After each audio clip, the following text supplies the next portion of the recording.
Hello, Agnes. Hey, Robin. Today we're going to talk about who explanations need to persuade. And I realized that when I first learned game theory, one definition that one of my professors gave for game theory was that game theory are the theories of human behavior that where people don't change their behavior when they believe the theories. They could be aware of the theories and aware that they apply to them and that they still behave that way. So in that sense, game theory is a description of behavior that each person can fully embrace and they still behave according to the theory. So now that's not to say, I guess, that they would be eager to believe the theory or that we would win many points by trying to persuade them of the theory. They maybe wouldn't like the theory and wouldn't be willing to believe it. But that's at least one interesting framing on who you need to persuade. So I guess the implication there is there are other theories of behavior that are accurate theories, but only when people don't believe them. When they're about, say, people's delusions or misunderstandings. And I guess if people have misunderstandings, then theories of those misunderstandings can describe their behavior, but they wouldn't behave the same if they believe the theory. There's a phrase that I think it was philosopher Bernard Williams used about some kind of utilitarianism that he called government house utilitarianism, and what he meant was like the idea that a utilitarian who wants people to be Kantians because they think that overall you'll get the best results if people believe the false theory. So that would be an example of, if they found out the truth, they would then adopt the view that in fact would lead them to act in the worst way. So then government house utilitarian is not part of game theory, according to that definition. That's puzzling to me. I mean, like, it is the idea that the claim about game theory, is this assuming that all the actors in the game are playing as well as they are behaving as well as rationally as possible to start with? Well, we can have variations on game theories where people have trouble calculating things and they can't exactly figure out the optimal thing. And then we can have game theories describing that, where there's a stochastic distribution over what they do, given the various mistakes they'll make. That's still part of game theory. But you could see that theory and see that it applied to you and still want to behave that way. But wouldn't you, if you say understood which sorts of mistakes you typically made, couldn't you perhaps take measures to avoid those mistakes? Perhaps, but it's actually pretty hard. Knowing in the abstract that you make mistakes is different than knowing which particular mistakes you're likely to make in any particular situation. So the abstract theory would just describe the distribution of mistakes and not necessarily which mistake you were about to make. But is it this is what I'm not getting is is it in principle impossible that there could be a situation where people are inclined to make a particular sort of mistake and they don't know that they're making it, and then if they learn that, they would change their behavior? Yes, and that's possible, but that's then excluded from game theory. That's by this definition is that's not in part of game theory. That's what I'm not getting. Why is that a intelligible line to draw? It's just interesting that knowing about theories of them could change people's behaviors. So that's like the physical world doesn't act different when we have different theories of it. Mountains don't, the stars don't, rivers don't. And so you might think this is an interesting distinctive feature of social science, that you have these people who are the object of your theories, and what they believe about your theory will affect their behavior. So then when you theorize, you might change the world. because you might convince people of your theories and then they would act differently. And that adds an interesting complexity to social and human sciences. And it's at that point that we're no longer doing game theory. Right? That is, well, so if you were, say, ignorant of game theory, and then you were behaving one way, and then I explain game theory to another way, and you behave another way, it could still be true that knowing game theory, isn't changing your behavior once you know game theory. I don't tell you, if I tell you the game theory of a particular case or something, I won't change your behavior then, but I might have changed it from some other context where you weren't even thinking about what you're doing. But I guess it's somewhat ambiguous there, what the referent case is for this not changing your behavior. Certainly Right. if you were not paying any attention whatsoever to your behavior, then pretty much any reasonable theory of your behavior would probably change it. Also, there are kinds of theories that wouldn't change it, even though there'd be nothing else interesting about the theory, like a theory that included you are fated to behave exactly as you have behaved, or something like the fates are controlling you. Well, then Right. nothing else I say, you would change your behavior because you think it's not under your control, right? Right. That would be a theory you couldn't compute very easily, where you couldn't figure out what the theory implies specifically about your behavior. You just know in the abstract, say that your behavior is consistent with physics. Right. Knowing that doesn't help you very much know what to do.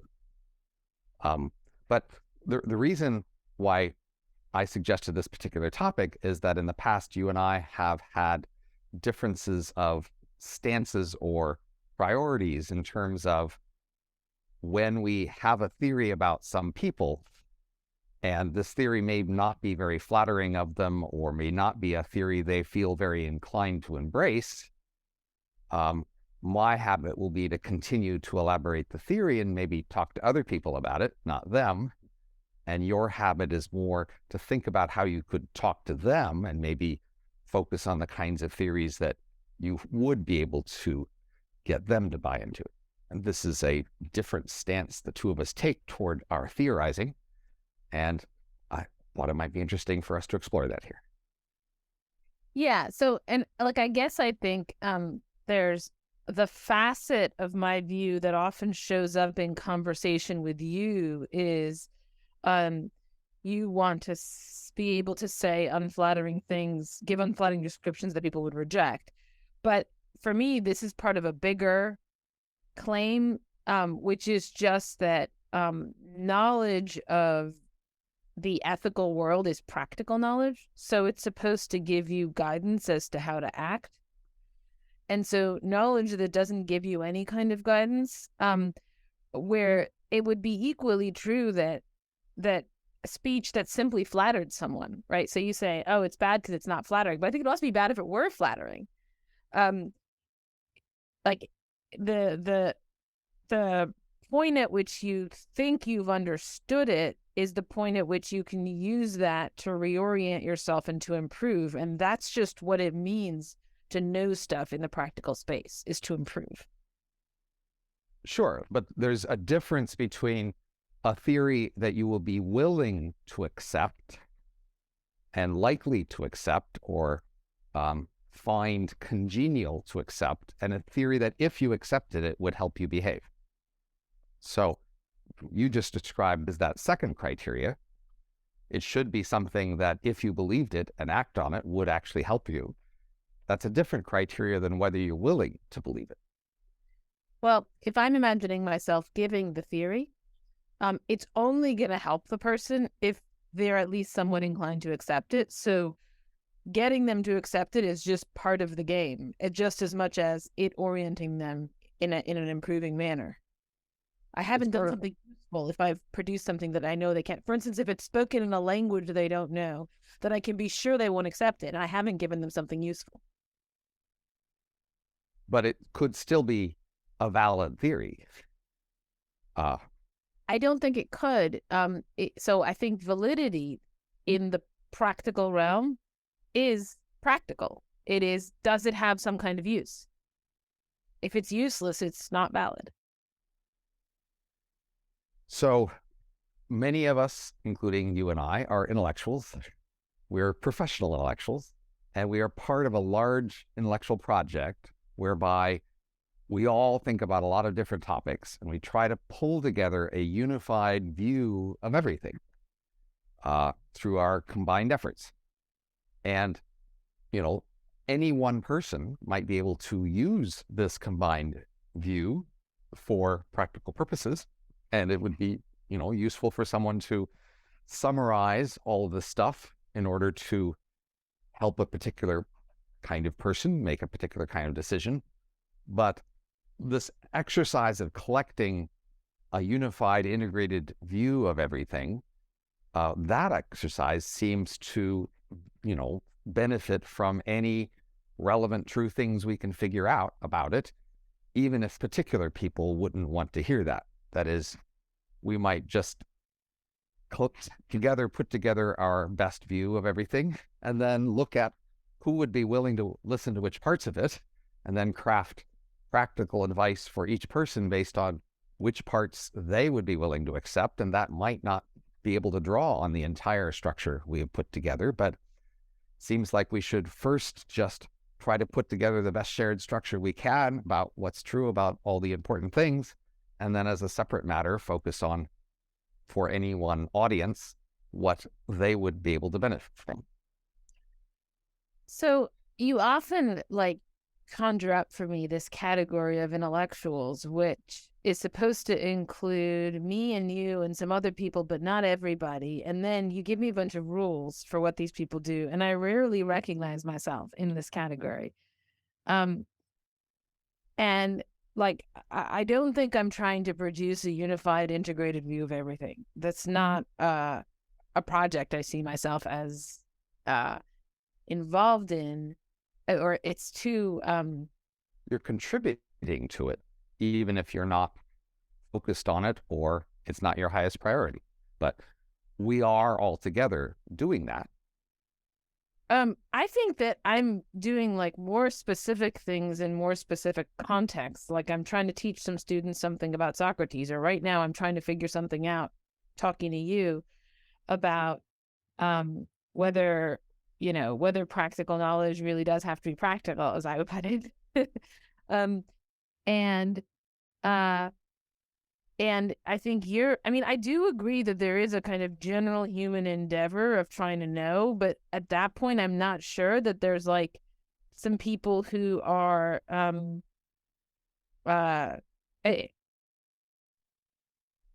anyone is excluded from it. That is, that there are experts who are experts at that level of generality, of being intellectuals, but not being, specialists in something.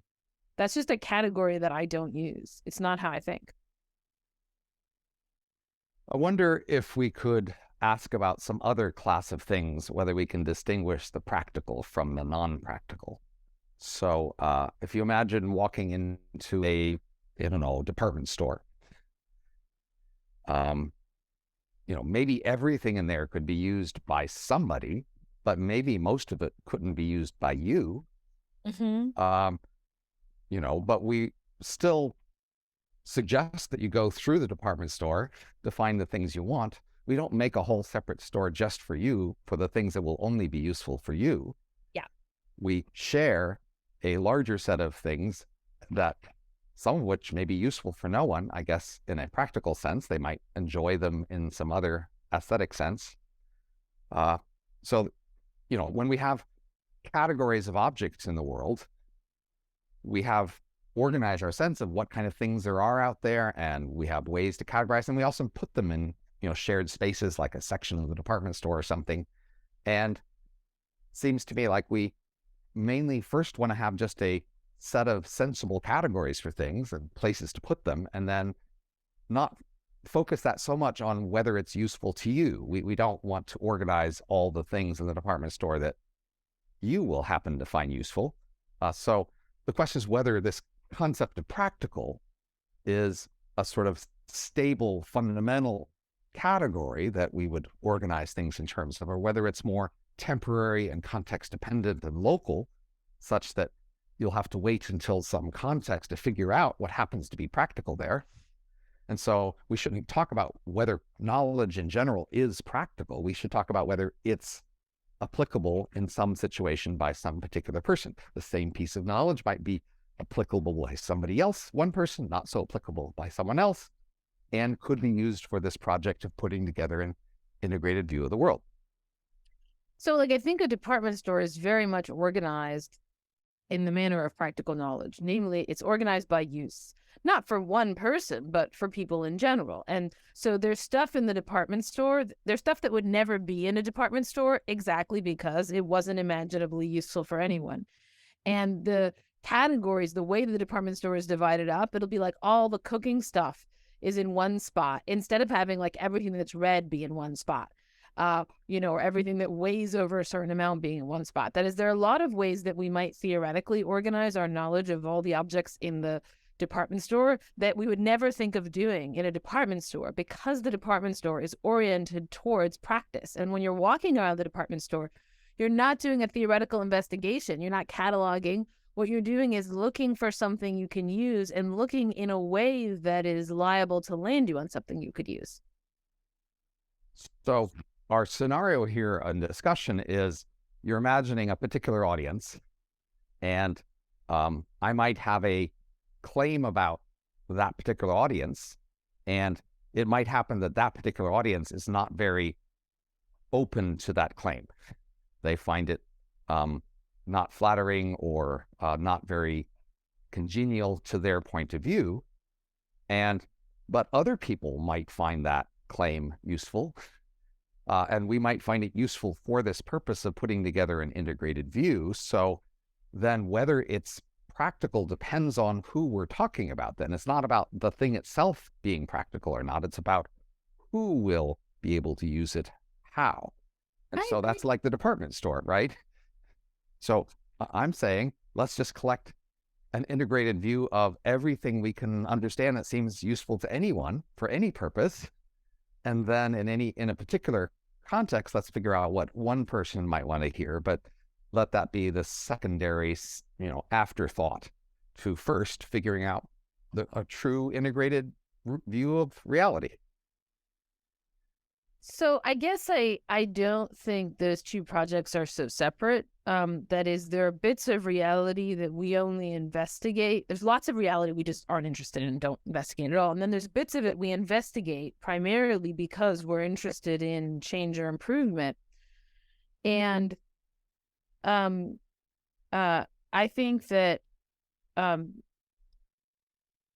it is important that we be guided in our inquiries to learn things that could potentially be useful to us about those things. Because that's the only reason we're doing it, is because we want to find the useful things. And so if we were making kitchen gadgets and we forgot to pay attention to what size are humans, and we ended up making some the size of a grasshopper and the other the size of the Empire State Building, and there were all these kitchen implements, and we'd be like, well, look, we're just going to collect them and then later we'll decide which ones we want. That's not the actual way to end up with useful knowledge. Let's take an example of the sort of claim that I might have been trying to investigate in this, more abstract, general way that you would say is less practical because someone might find it hard to accept. So in my book, The Elephant in the Brain, I guess one of the hardest chapters for many to accept would be the chapter on medicine, wherein we say the function of medicine is less to make you healthy and more to let you show that you care about others and others show they care about you. And you might perhaps object that that's a hard view to get a person to accept about themselves, and therefore it's less practical. Am I correct in summarizing that? Yeah. Okay, and then I might say, but this view about people and their motives in medicine could be useful for the purpose of figuring out whether we should subsidize or tax medicine for various aspects of public policy about medicine. And in fact, that's the primary use we recommend of the book. That is, it's primarily recommended for policymakers and social sciences to have a better view of how the world works and the motives people have for their main actions, and not so much for individual self-improvement. In fact, we warn people that our book is not designed for self-improvement, and that may not go well. People may well, find it harder to improve themselves than they would have hoped. So is this other purpose okay? I don't think your book really is oriented towards that group of people, even if you say it is. That is, I'd be surprised if you just took all the responses to the book and all the effect of the book. Probably a tiny fraction of those is policymakers and whatever, and like most of them is individual people reading and reflecting about their lives. So it could just be like you pitched the book badly and you wrote it badly if you wanted it to go to that audience, because it didn't go to that audience. It went to a different audience. And I'm evaluating it with reference to its actual audience, not with reference to its spoken audience. And maybe its actual audience was really the audience that you had in mind, even if you said the other audience, right? So because you really wrote it for the audience that it got. I think it very naturally read. It sort of like makes sense that you had to say this book isn't for self-improvement, because everything about it screams this book is for self-improvement.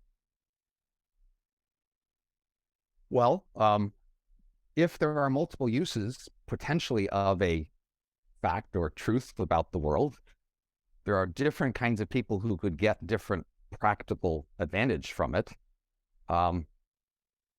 If you first just think about what's true and then think about who might get an advantage from it, you might well make a mistake of making the format and style and marketing of it mistarget your group. But isn't it still a valid thing to be doing, to produce truths that are practically useful by someone? And many readers seem to like this book. So doesn't that suggest some of them are getting something out of it, even if you say it's impractical? So first of all, I don't think it really does give you guidance as a public policy person. The reason why it doesn't is because it's just not at all clear. If people mostly are using medicine to show that they care, it's not at all clear whether that means we should have less medicine, more medicine. There's no clear implication of that. So I don't actually think it gives people guidance in those decisions. And I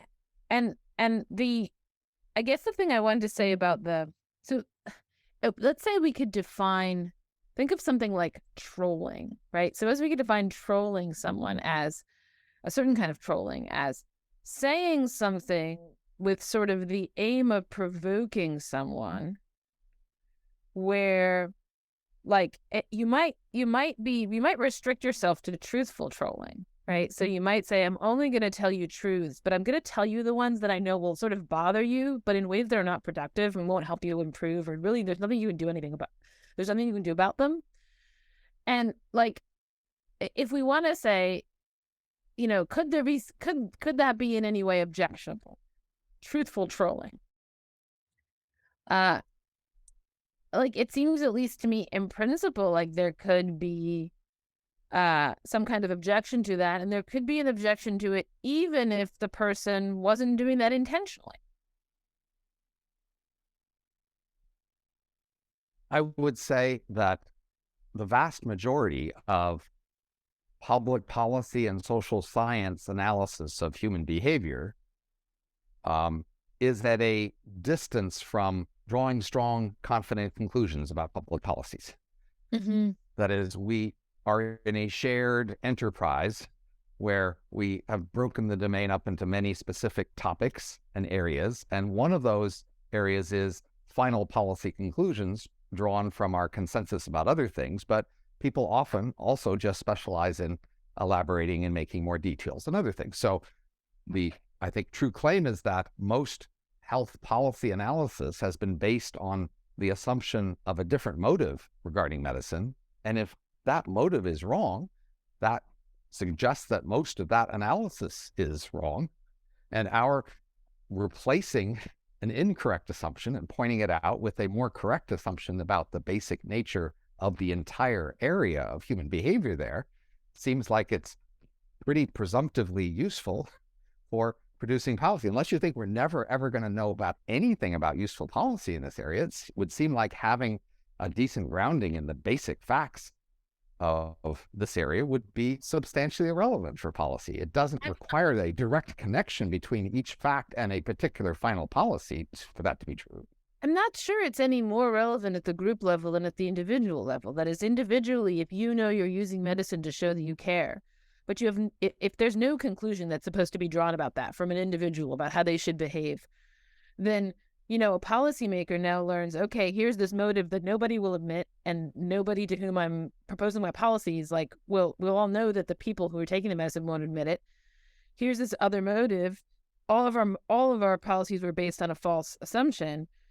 It's just still not clear. Like, to me, it's not any more clear what follows from that than what would follow at the individual level. The individual also has the false assumption that they want medicine for more health.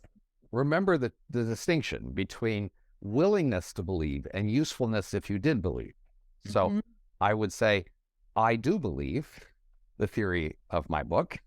And so given that I believe it, I do think it has practical personal implications, and I'm happy to elaborate those. That is, the key message is that overall, medicine is not very useful for health, but it is useful to reassure people that you care about them and they care about you. And so when I'm in a situation where health is at risk, I realize this fact. And so I'm less concerned with making sure all possible medical treatment happens, because I realize that that's actually not very effective, but I realize that I should make sure that the people involved feel cared for, that they notice that other people are concerned about them and that other people are willing to pay costs to make sure that they are taken care of. I focus then on this motive of showing that you care as my more primary focus in my interaction with medicine. Now, sometimes you'll have cases where the evidence for effectiveness is relatively strong, and then I can focus more on the effectiveness of medicine. But in most cases, in fact, the evidence is relatively weak about effectiveness, but still the desire to make sure you get the sort of care that cared for people get is strong. And I still acknowledge that and make sure that happens. But so, like, just take all of the medical decisions you've made ever since you've started having this view. Medical decisions about yourself and your loved ones. Like, by what, like, percentile do they deviate from someone who didn't have all that theorizing? Like, what percent less medicine have you consumed? Well, the timing here would be about when I realized that medicine wasn't very effective. That's a different timing than when I had an explanation for it. Okay, we can start with when you've had an explanation. No, what I'm saying is having the explanation wouldn't change my behavior. It would be knowing the fact that medicine wasn't very effective that would be initially expected to change my behavior about how much medicine I consumed. I mean, you might be unwilling to change your behavior until you had an explanation or something like that. Okay, but basically, in any case, this has been over 20 years now. Okay, right. Okay. So what percent less medicine have you consumed over the past 20 years than your counterpart who did not realize any of this? I think, 30 to 50%. Really? Okay, that's pretty substantial. So again, it is practical advice to someone who believes it. It's harder to persuade someone to believe it as the person themselves involved, but as policymakers thinking about other people, I think it's more possible to persuade them. And that's one of the reasons for focusing on social scientists and policymakers as the audience, because they are easier per person to persuade. But nevertheless, I do think many individuals are persuadable and have been persuaded. But the social scientists, right? So it's another claim. If you think people are persuadable, then I'm fine, right? We were arguing, what if they're not? A fraction of them. So if you were writing an essay on this, say for some public venue, you might well guess that 90% of people wouldn't be persuaded by this and therefore choose other topics of your essay or other claims in your essay. But if in fact 10% of people can be persuaded, that is people who are helped by it. So it might depend on whether this is a center of your writing or analysis, or it's a peripheral aspect.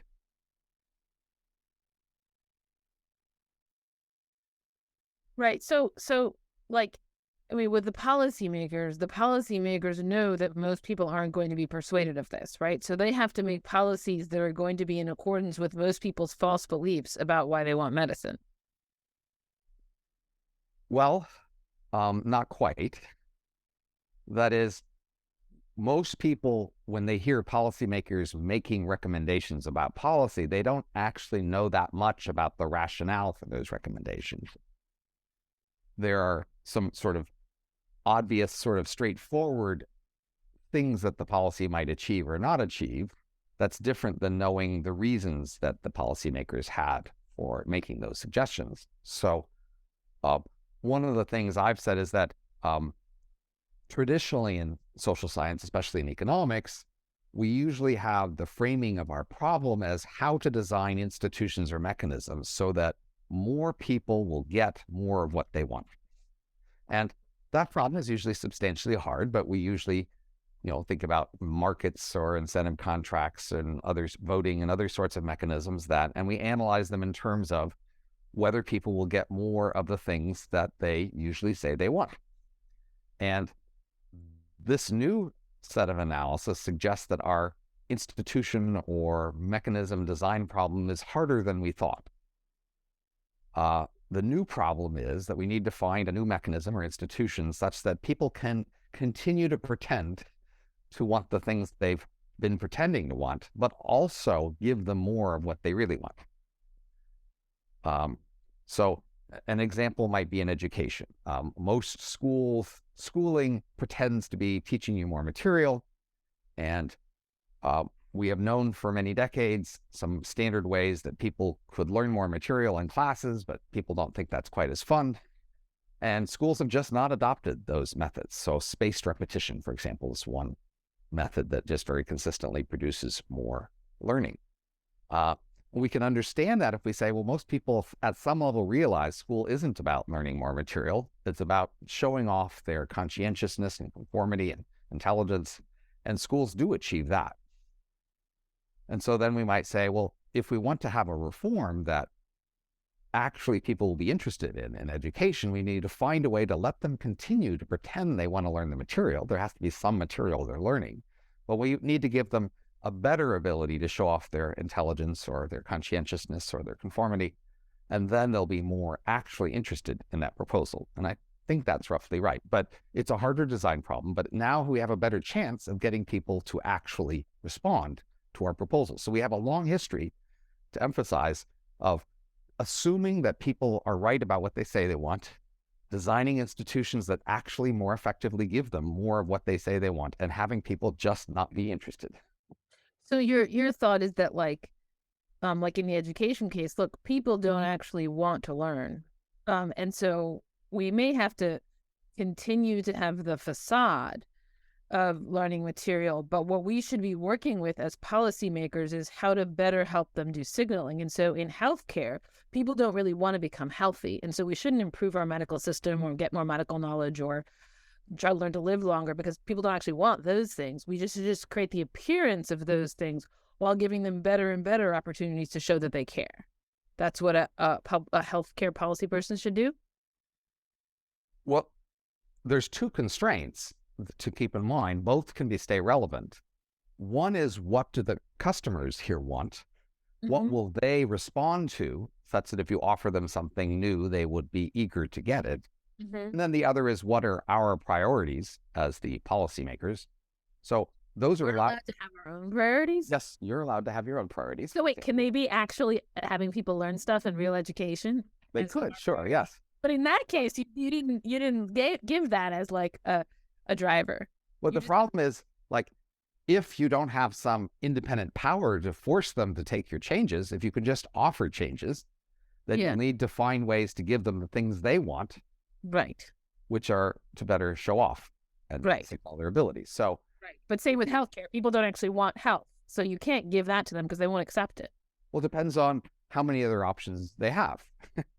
So that is, you could offer a package that included both more actual health and more abilities to show that they care, and then they might go for that package. That with education, try to offer that package. You're treating these two cases asymmetrically. No, I'm fine with that too. I'm just saying you won't be able to get people to adopt your they learn more change unless you also package it with a they can show off more change. You have to combine those two things together if you want to get both they learn more and they approve and buy into the change.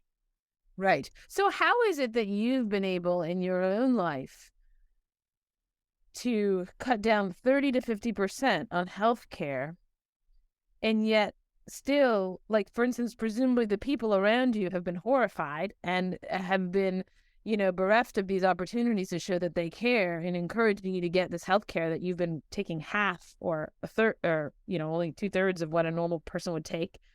And like, how did they show that they cared? And then how do you show that you cared if you encourage your loved ones to consume less healthcare? Because, hold on, before you answer, I just want to, in general, it's not that easy to show people that you care. Like, if you just say to someone, I care, that doesn't show that you care, right? In general, it's kind of expensive to show that you care. And in particular, it's important to show people that you care at certain times, like when they're sick and stuff. And so, presumably, if it were easy to do so, doing something less costly than medicine, then we would do it. So anyway, I'm wondering, what are your tricks for showing that you care without healthcare? Well, so there's my showing that I care about other people and them showing they care about me. So, right. I was talking in my 30 to 50% figure about my own care, in which case that's about other people showing they care about me. Yes. So, first of all, I think that when people express concerns about your health, you should listen, take it seriously, and seem appreciative of their concern. Then if they suggest you do a particular thing, like maybe getting a doctor checkup or, appointment, fine, get a checkup, get an appointment, have somebody say something. But when you reach the point of a potentially expensive treatment whose, effectiveness is uncertain, that's the point to cut back on the medical spending. I think if you have a heart-to-heart discussion about it and are engaging their concern, and you make sure you listen to them about this, and you do other things that they might suggest, more exercise or change your diet or sleeping patterns. I mean, most people will, in order to show that they care about you and they care about your health, they will offer many other things to do besides go to the doctor and get some surgery, and be responsive to those other things. You don't just have to go get the surgery some doctor recommends in order to let people show they care about you. Okay, you may not want to answer this question on the podcast. I'm going to ask it and you can just say pass, but what are the examples of expensive medical spending that you have foregone? Are there concrete examples where you got to a certain point and you're like, that's too expensive, I won't take that procedure? I'm not sure I've reached expensive things yet. And you had to do a lot to get down 30 to 50%. And now you're telling me that that's your formula. You would still go to the doctor, but you would just stop at the. So I'm asking, where did that? Well, so I mean, sometimes these things are like series of many visits about a thing, right? You can just cut it off earlier and do less. Okay. But so you haven't tried to cut down your loved ones' medical expenses, medical care, by 30 to 50%. So you're still showing that you care for them. Well, so again, opportunities to do that for you. Again, in order for me to show that I care about other people, I can also not just focus on the medicine, but focus on all the other aspects of their health. So, like telling them to exercise more? That's not going to go over well. It could actually. That's the whole point, right? The whole point is that other people want to know that you care about them. They want to know that you're concerned about their health and that you're willing to put in substantial effort and pay costs to do so. And so to the extent that, say, you would be willing to accommodate their new exercise program by doing some other chore while they were exercising, for example, or going out and shopping with them for some exercise equipment, or reconsidering a diet perhaps you share with them, and what kind of places you go to lunch if they're your colleague, or what kind of dinners you have if you're home. Or the point is, there are many ways you could pay costs in order to accommodate someone else's health efforts that don't involve expensive medicine. Okay, but so like all of this has been a giant digression, because if you say to me the things that are written in my book are practical, and I've only wrote them in order to improve the lives of people, it's just that they're only going to improve the lives of maybe 5 to 10% of my readers, and that's the way it is, then I'm like, okay, fine. Maybe it didn't work for me. It can work for some other people. There's a question about what percent is high enough, but then you're thinking about it the way I'm thinking about it. Namely, it's designed not to teach people anything, not to add to our store of knowledge, but to improve lives. It's just it improves like maybe only a small percentage of the lives of the people who encounter it. I would say that that's practical. It's just like not super effective as a practical thing, but it's not totally ineffective either. But I also am serious about this idea of a collective effort to accumulate a more accurate view of the world. Each particular thing you learn may have some relatively direct implications for practical action, but there's a synergy effect of all the things we learn together that fit together and give us a new view of the world. That just has more benefit in terms of learning a whole new view of things. So say you have a kid, right? And when you're talking to your kid, you often tell them truths. I mean, you try to speak truly to your kid, right? Right. And what you're trying to do when you talk to your kid is teach them a lot of things about the world that they can use in order both to know stuff and to become a better person. But like, suppose that you relentlessly were telling them like about their hidden motives, about all their defects, about all their flaws. And in particular, you focused on ones where there was nothing they could ever do about it, right? Someone might just say, well, that's kind of mean, like to your kid. And you're like, well, look, it's part of their total package of information, and it's up to them to do what they want with it. You still might think, yeah, but that's not, it's just not actually likely to help them do anything. And I don't see why humanity as a whole is that different from the kid. So imagine you have a friend or spouse even who insists on telling not only your children, but you all the time how to change a tire, how to change oil, how to recalibrate the electricity in the house, how to readjust the air conditioner, how to oil the legs on your chairs. They go on and on with all sorts of advice that would be practical for someone else who might do that stuff, but not you. You don't recalibrate air conditioning or the stove or any of those other things. And so you might say, why should anybody learn about any of those things? Because it isn't useful to you because you've decided you don't want to do any of those things. Right, that seems reasonable. But what I'm saying in that case, I don't want to do any of those things, and I would be annoyed if someone kept trying to tell me them. Right, but why couldn't they tell somebody else? Why couldn't they write a book on those things where somebody who wanted to learn about those things could read that and learn all those things? Sure. I somehow feel like we're not getting to the bottom of the issue here. Because it seems to me that, like, what I felt in reading your book was like I thought it was a good book. This makes me sound like I hate it, but I didn't hate it. But I felt somehow that it just didn't get to the bottom of things, that there was a kind of missed opportunity, that there was something like slightly too superficial in saying, oh, we want to show that we care, we're not interested in health, or we're trying to show off when we have conversations, we're trying to show off our toolkit of skills, where I feel like it's not that I have some requirement that the person who gives me a theory of medicine or conversation tells me something nice that will please me. I don't think that that's right. But I guess I think that I want the critical thing that I hear to be kind of So, you know how sometimes like you make a mistake and but you don't know where you went wrong, right? And it drives you crazy. You're like, you make a arithmetic mistake or whatever, right? And then at some point you see exactly where you went wrong and you're like, oh, okay, I see how I screwed that up. And there's like this click, like, I get it. That's what I don't get in reading your book. So it's like, it feels like from a million miles away, and it doesn't click into place for me. Like, oh, this is what I'm doing when I'm having conversations. This is how I'm screwing up when I'm having conversations. I mean, I think I'm capable of recognizing that I'm screwing up in doing things. But your way of describing me screwing up is like me looking at someone else screwing up. It never feels like me looking at me screwing up.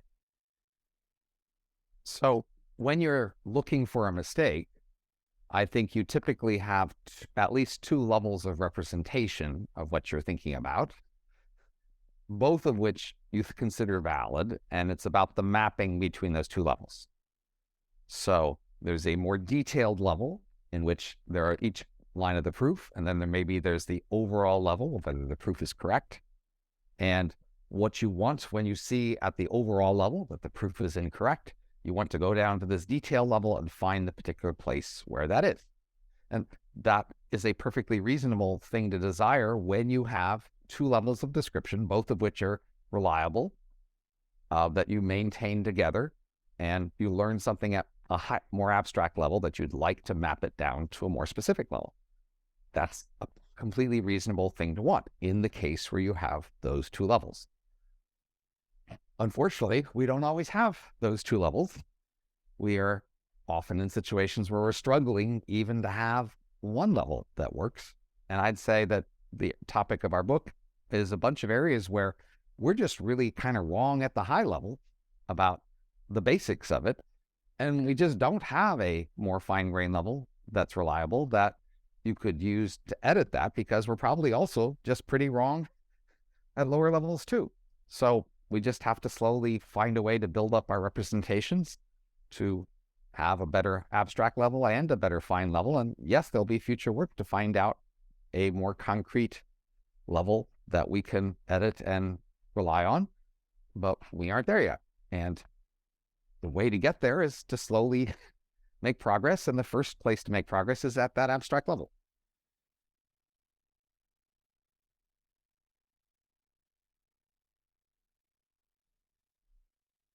If you asked me, how to get to Main and First Street, because that's where the bank is, and I say, no, you're in the wrong city. The bank isn't at Main and First Street. Then that should be your first priority. Say, what? I'm in the wrong city? I'm not in the city I think in? Then you need to reconsider how is it that you thought you were in a different city in order to get some grip on reality. Then when you figure out what city you're in, then you can work about how to get to Main and First Street. Here's like the spirit that your book infuses in me. I'm asking myself, does Robin really spend 30 to 50% less on healthcare than other people? I wonder if we really studied him and we compared him. Of course he'd tell himself that, right? He'd have all these reasons to believe that he does that.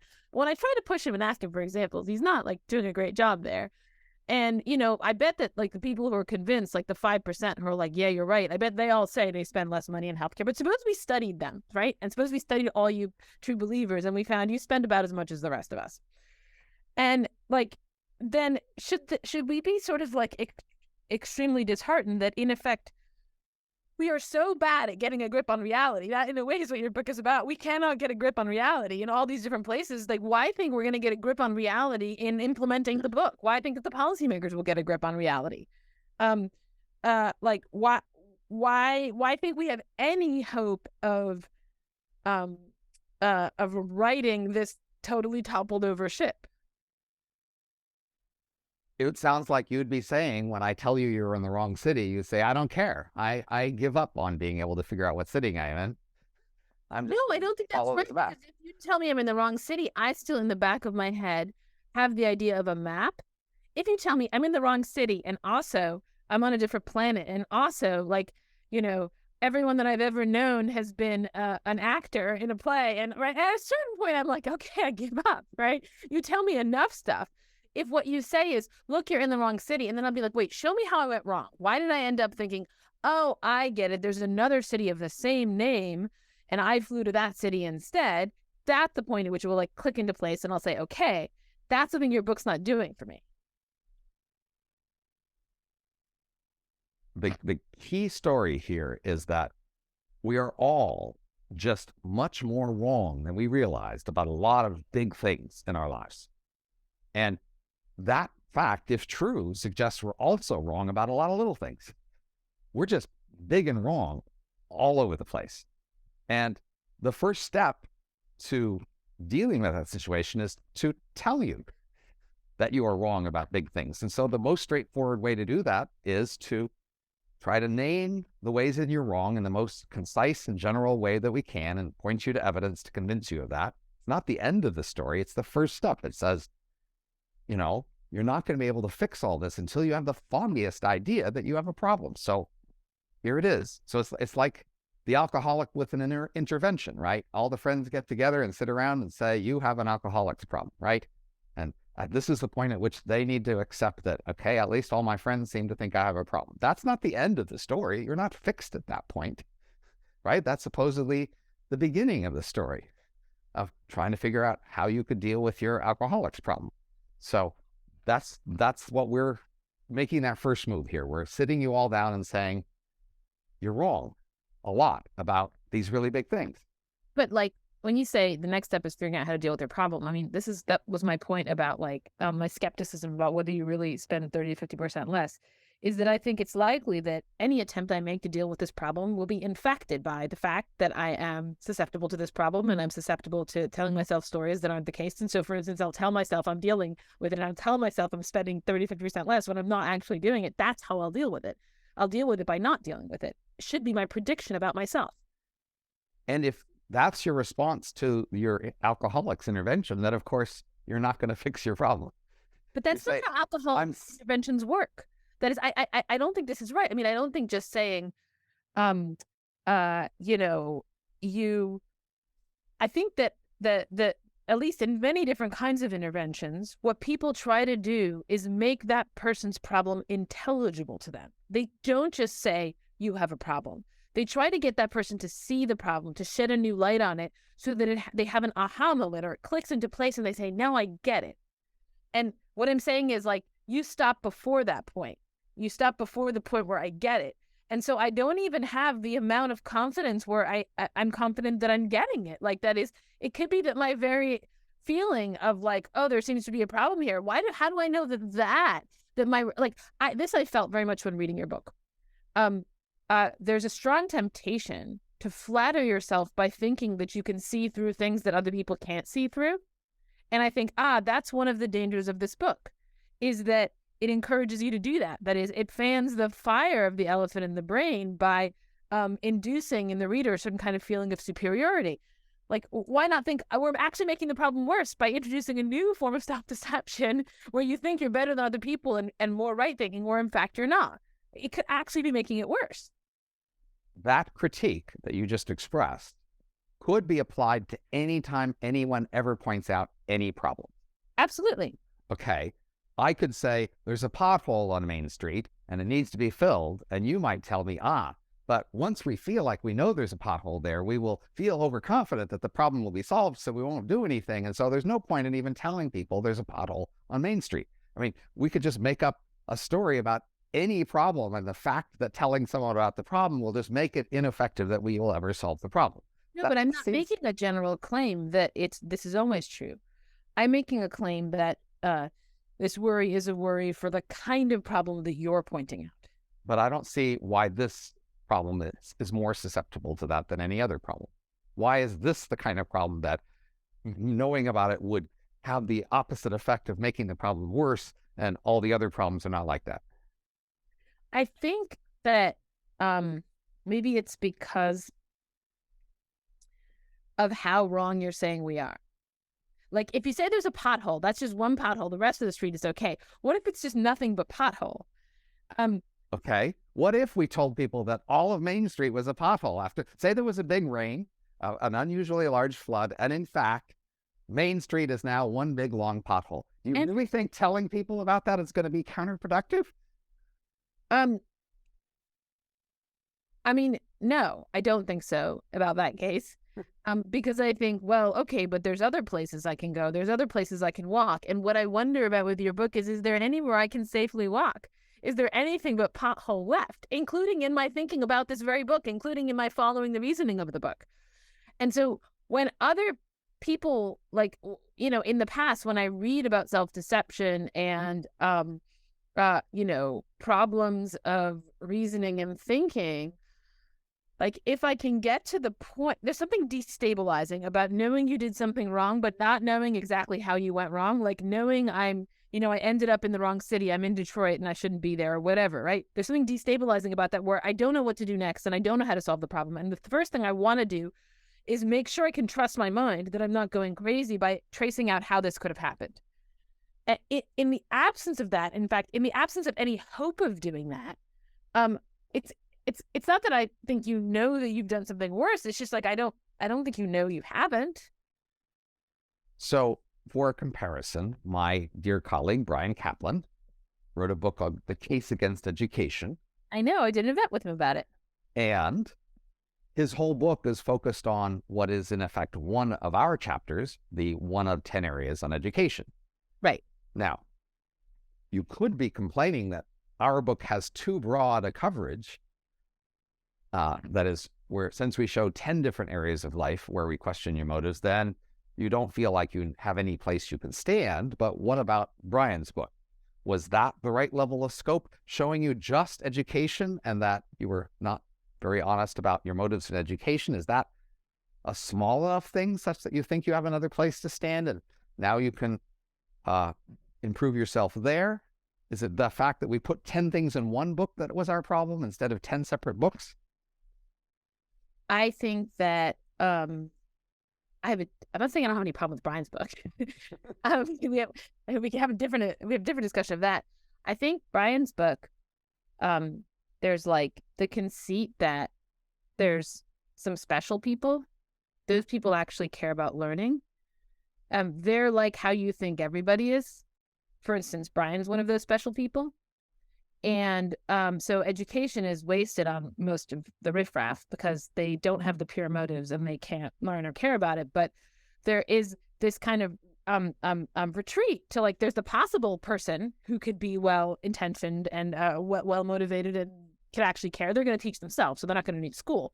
But the point is that kind of retreat to there's like a place of sanity somewhere in there, even if it's not going to apply to most people, does actually avoid this criticism. So I would say Brian avoids this criticism in a different way. It's implausible to me that there are these special pure of heart people, but it does get you around this problem. I don't think your book has that feature. So maybe then we failed to communicate our book well enough, but I would say that any complicated area of life has many relevant motives.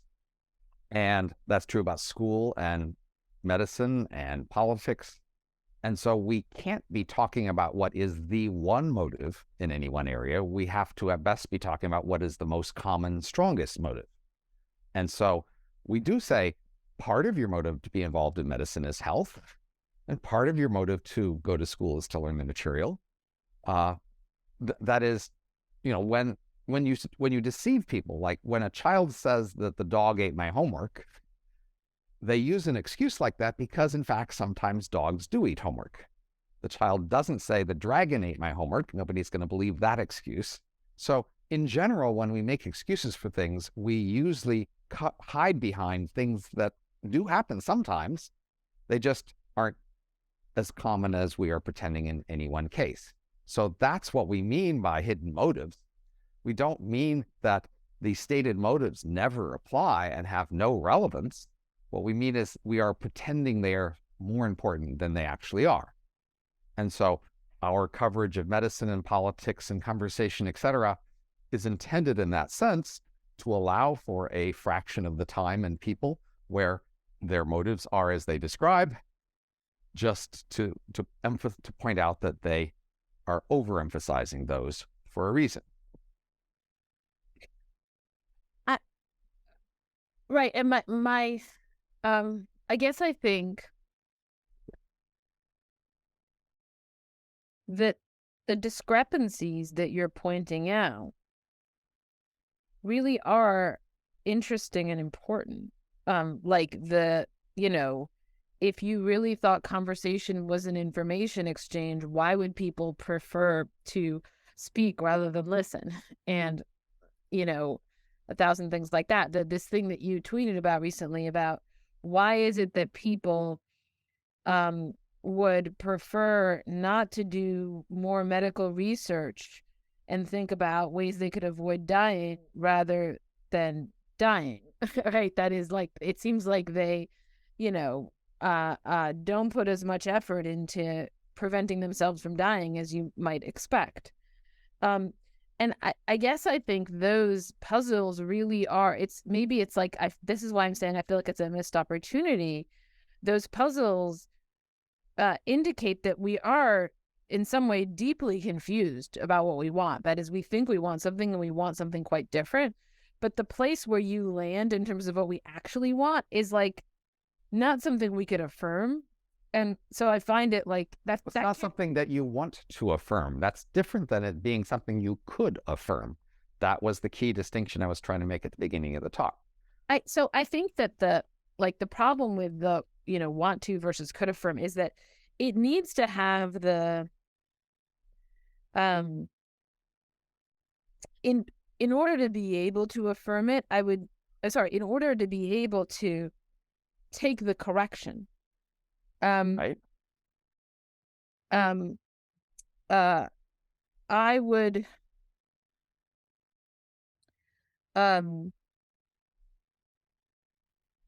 have to you'd have to admit to yourself that you mainly care about showing that you care, say in medicine, and other people showing they care about you. That's a much larger motive than you had realized, and you'd have to accept that. No, but it's not just that. I think it's like the thing that will get me to accept it is just this aha feeling of recognition. And nothing but that will ever get me to really accept it. I can say that I accept it under the pressure of your book so as to not look like a fool, but I don't think that thing, I don't believe that it's really accepting it.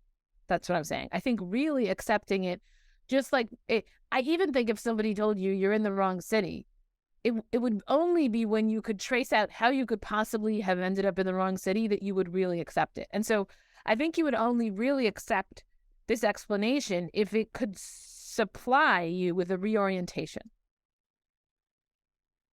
So we're almost out of time, but I started out in physics, and there are areas in physics where we can use the math to figure out what the answers are, but we just find it hard to have intuitions about, say, basic quantum mechanics. Yeah. So we have some intuitions about how billiard balls and a world of billiard balls works. And then in quantum mechanics, we just have these math equations that are quite accurate and powerful, but we can't have a vivid mental picture of them so much. We have to sort of create a mental picture of the math, and that's the best mental picture we can get.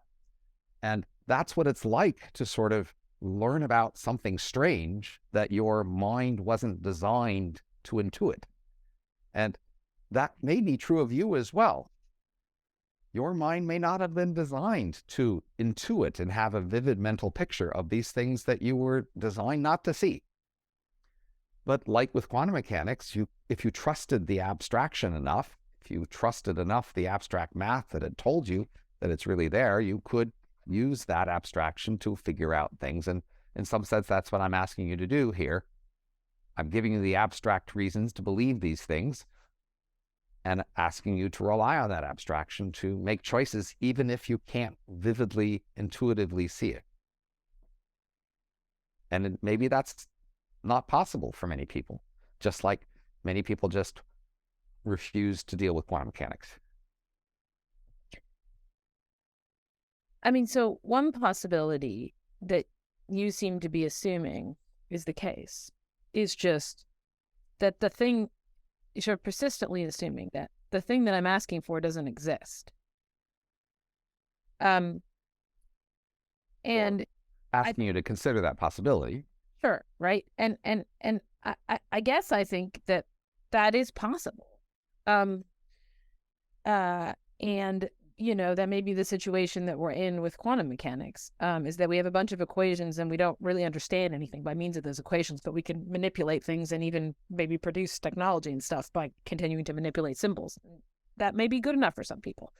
For me, I wouldn't feel like I knew anything as a result of that until I had an interpretation of it. But in any case, but maybe there just is nothing. And I mean, that's possible. And so, like, in a way, what I'm saying is, like, there's this much better thing that I can imagine that you could have given us that you didn't give us in your book. And it's conceptually possible that you could have given it to us. But it may be that actually there is no such thing there. That is, there is no deeper explanation to be found. I'm sort of open to that possibility. I guess I'm just... I'm open to it possibly existing too, but it seems to me the way to find it, if it does exist, is to practice using the abstraction, practice applying the abstraction to concrete cases, and see if you can fill in a more vivid, detailed picture of it that way. That the way to create an intuitive, vivid image of some alternative reality is to inhabit it as best you can. And initially that may be via abstractions. That, in fact, is the thesis of your book, I believe, about aspiration. You have a thing that you grasp abstractly and not very vividly, and you struggle to find a more vivid internalization of it. And what you have to do is repeatedly expose yourself to the abstract versions in search of ways to make it more concrete for yourself. That's true. But another feature of my book is that you have to be kind of relentless in focusing on the good of it and seeing the good of it and insisting to yourself to see the good of it. Even when you can't quite see the good of it, you have to try harder to see the good of it. And so I feel like what your book do that here too. Yes, you can do that. Giving up on trying to see the good of it. No. You're not trying to see the good of these things. You're just like, look, turns out we care about the wrong stuff. So let's, So, but remember, when I said, how do I change my attitude toward medicine? I say I focus on showing that I care and let other people show that they care about me. Those are good things. They are a different good thing. You change your attitude towards education by like focusing more on signaling and like... Yes. To focusing more on the value you get by being able to show what kind of a person you are through education. I don't think you think that much on that. Seeing its value, understanding its value, intuiting its value, and helping to think about other ways you could achieve value. So, for example, my simple suggestion for how we could have a better kind of school is that school is mostly about words on paper, and some kind of people are good in conversation, and our schools at the moment don't show those people as better. They aren't very good at distinguishing those people because most of our teaching and evaluation of students is on paper or, outside of the context of an actual active back and forth conversation. So Socrates might not be rated very well in modern schools, being good in conversation, but not maybe so good at writing an essay, explaining something. So if we could create a kind of school wherein the focus was on conversational interaction and pretending to learn the material about such thing, but actually just doing it and showing that you're good at it, then some people who were in fact good at that would like to go to that school, and they would find meaning in that school, and that would be a new addition and improvement to school. And I can see the value of that by seeing that that is a valuable thing. I see that as valuable, and I think it's a shame that people who are good at that can't emphasize that and then show it to the world that they are good at that. Yeah, but when I said you can't see it, I wasn't meaning you can't, when you look over at someone else, see that would be a good thing. What I'm saying is that I've interacted with you in a bunch of intellectual contexts, including watching you teach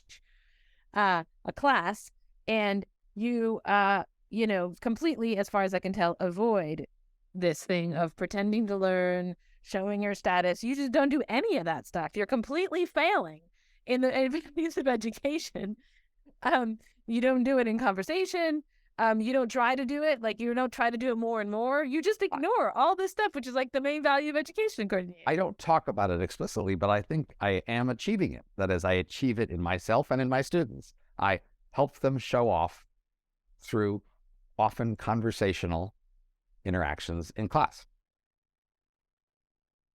I show them how to do that by example, and I elicit that from them, and then I try to correct and adjust their attempts in order to produce impressive, admirable inquiries. I guess that's not what it seemed to be. Maybe we just have to disagree on that one. In any case, it's been nice talking. Yeah. All right. For now, goodbye.